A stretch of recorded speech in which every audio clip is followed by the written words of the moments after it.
हिंदी साहित्य संपूर्ण घटना चक्र क्विक रिवीजन विद आरती शर्मा। दोस्तों, मेरा चैनल आपको पसंद आए तो इसे शेयर करें, लाइक करें, सब्सक्राइब करें। साथ ही साथ मेरे वीडियोस के अगले नोटिफिकेशंस को पाने के लिए बेल आइकन को प्रेस करें।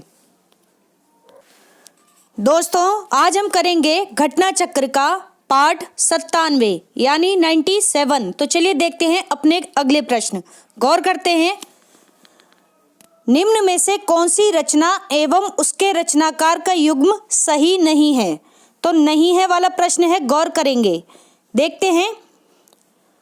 Option A Kavita Kaumudi Ramnaresh Tripathi. Option B Him Kiritini Makhanlal Chaturvedi.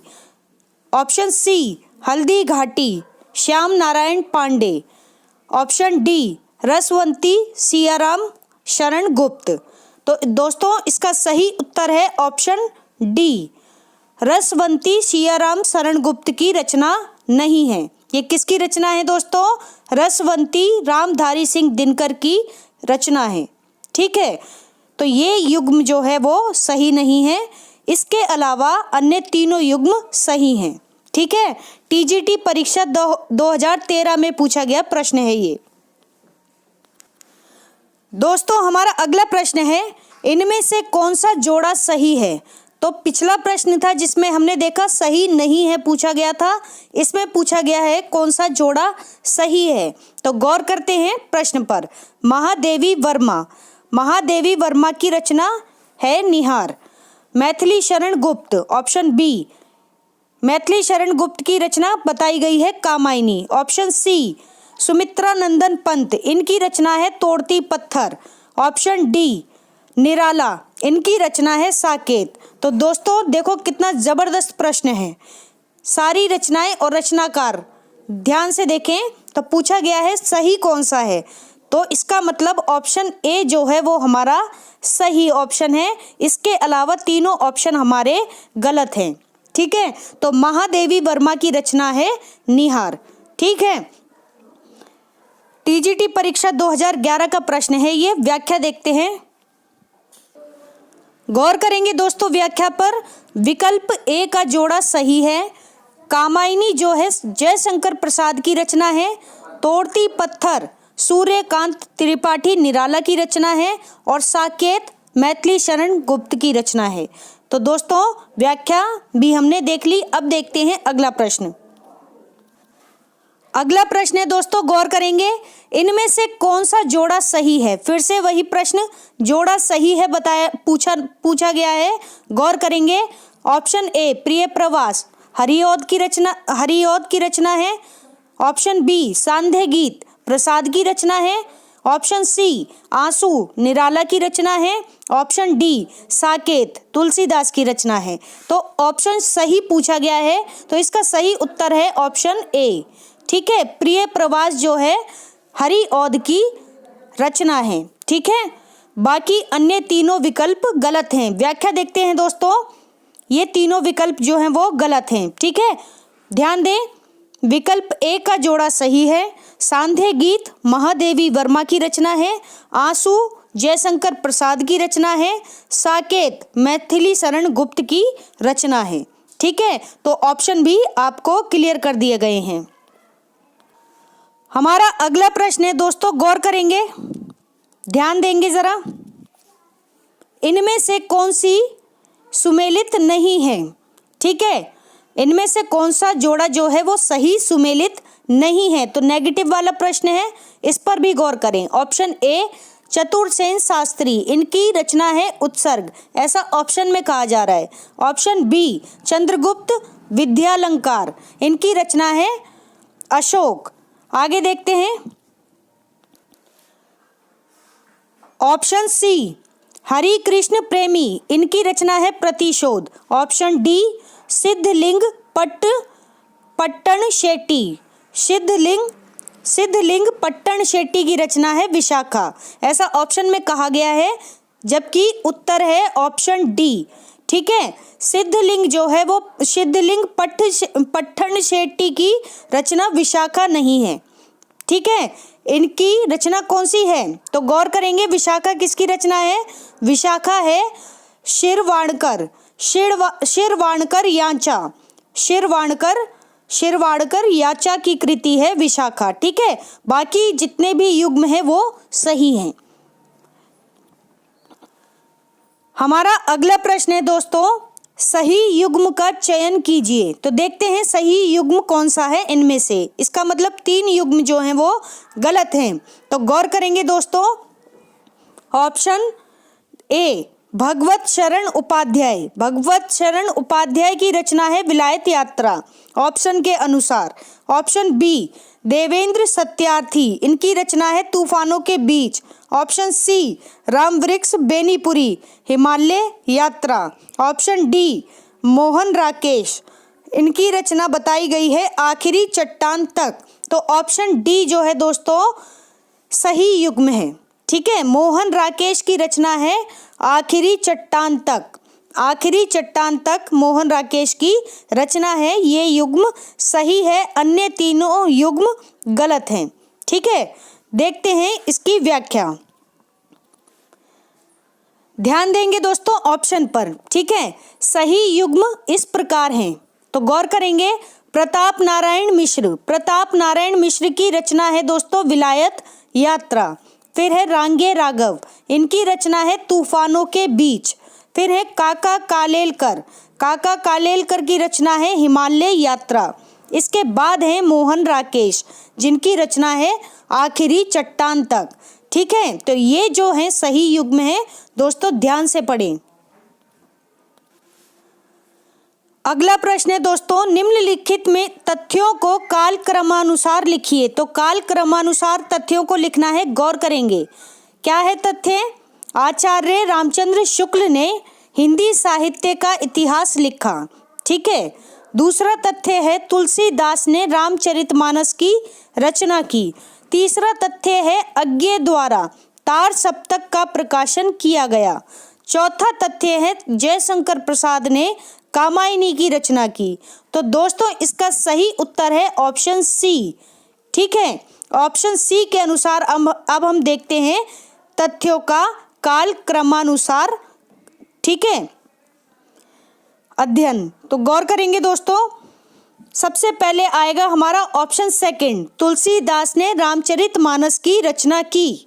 ठीक है, ध्यान देंगे क्योंकि तुलसीदास जो थे क्या थे, भक्ति काल के कवि थे, सगुण धारा के। ठीक है, फिर है ऑप्शन फर्स्ट आचार्य रामचंद्र शुक्ल, जिन्होंने हिंदी साहित्य का इतिहास लिखा। कब लिखा? 1929 में लिखा, यानी आधुनिक काल में। ठीक है, आगे देखते हैं ऑप्शन फिर है फोर्थ, यानी जयशंकर प्रसाद ने कामायनी की रचना की। ठीक है, तो जयशंकर प्रसाद ने कामायनी की रचना कब की थी? छायावाद युग में। ठीक है, ध्यान रखेंगे, यानी सबसे पहले तुलसीदास की रामचरितमानस आई, फिर आचार्य रामचंद्र शुक्ल का हिंदी साहित्य का इतिहास आया, इसके बाद जयशंकर प्रसाद ने कामायनी की रचना की, और अंत में दोस्तों अज्ञे द्वारा तार सप्तक का प्रकाशन किया गया।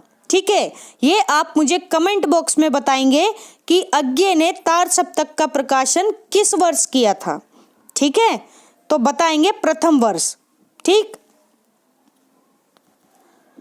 तो गौर करेंगे दोस्तों, ऑप्शन सी के अनुसार हमने अभी सारे तथ्य काल क्रमानुसार लगा लिए। तो देखते हैं व्याख्या।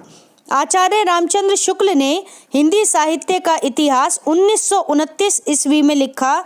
तुलसीदास ने रामचरितमानस की रचना लगभग 1574 ईस्वी में, यानी 1574, ठीक है, ईस्वी में की, और अज्ञे ने तार सप्तक का प्रकाशन 1943 ईस्वी में, यानी 1943 में अज्ञे का पहला तार सप्तक आया। ठीक है, और ये प्रयोगवादी थे, कौन? अज्ञे। ठीक है, ध्यान रखें। फिर देखते हैं दोस्तों जयशंकर प्रसाद ने कामायनी की रचना की। कब की? 1935 में। ठीक है, 1935 में की, ध्यान रखें। और 1936 में अगर आपको याद हो तो प्रगतिशील लेखक संघ की स्थापना हुई थी। ठीक है, छायावाद का अंत हुआ था कामायनी की रचना के साथ। आगे देखते हैं, अतः काल क्रमानुसार विकल्प सी जो है वो सही उत्तर है। ठीक है, आगे देखते हैं अगला प्रश्न। हमारा अगला प्रश्न है दोस्तों, गौर करेंगे, रस रतन के रचयिता कौन है? तो दोस्तों ऑप्शन बी पुहेकर की रचना है रस रतन। ठीक है, दिल्ली केंद्रीय विद्यालय पीजीटी परीक्षा 2015 में पूछा गया प्रश्न है ये। ठीक है, व्याख्या देखते हैं। पुहेकर कवि ने सन 1616 में, कब? सन 1616 यानी 1616 में रस रतन नामक प्रेम कथानक काव्य, कैसा काव्य? प्रेम कथानक काव्य लिखा था, जिसमें रंभावती और सूरसेन की प्रेम कथा है। क्या है? रंभावती और सूरसेन की प्रेम कथा है।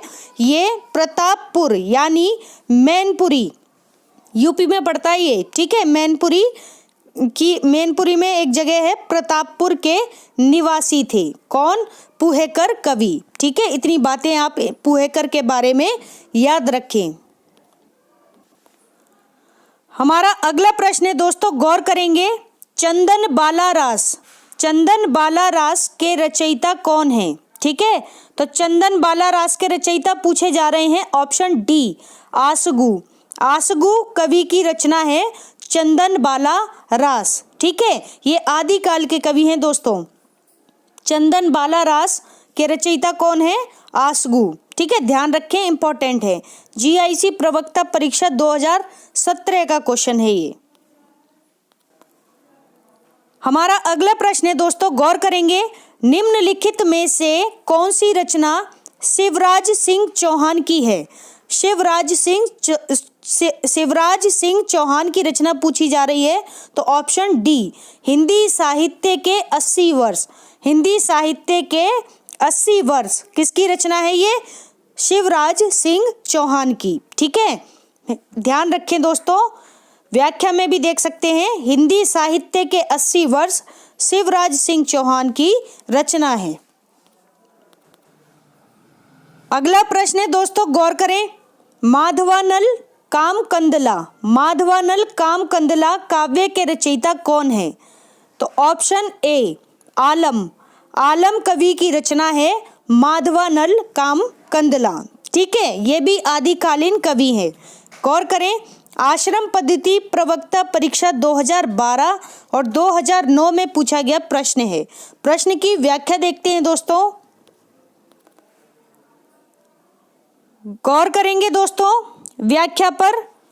माधवानल कामकंदला काव्य के रचयिता आलम हैं। आलम रीति मुक्त काव्य धारा के प्रमुख कवि हैं। ठीक है, ध्यान रखें, रीति मुक्त काव्य धारा के प्रमुख कवि है। माफ कीजिए दोस्तों, अभी मैंने आपको गलत बता दिया है, आदिकालीन कवि कहा था। ठीक है, ये रीति काल के रीति मुक्त काव्य धारा के प्रमुख कवि हैं। कौन? आलम। ठीक है, माधवानल कामकंदला आलम की रचना है। ध्यान रखें, आलम के नाम से 4 ग्रंथों का उल्लेख है। ठीक है, हमें जो उल्लेख मिलता है, आलम के नाम से 4 ग्रंथों का उल्लेख मिलता है। माधवानल कामकंदला, श्याम सनेही, सुदामा चरित और आलम केली इनकी बहुत ही महत्वपूर्ण रचना है दोस्तों। वैसे तो सभी रचनाएं अपने आप में महत्वपूर्ण हैं। ठीक है, ज़्यादा नहीं है, 4 ही हैं, लेकिन जो ज़्यादा पूछी जाती हैं वो माधवानल कामकंदला और आलम केली। ठीक है, यहाँ से बहुत प्रश्न बनता है, तो ध्यान दें ज़रा। ठीक है, इनमें से 2 ग्रंथ प्रेम आख्यानिक काव्य परंपरा पर आधारित हैं। ठीक है, 2 ग्रंथ जो हैं वो इनके प्रेम आख्यानक काव्य परंपरा पर आधारित हैं। वह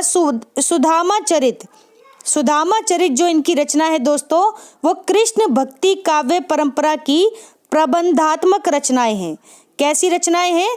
कृष्ण भक्ति काव्य परंपरा की प्रबंधात्मक रचनाएं हैं। आलम केली मुक्तक काव्य रचना है।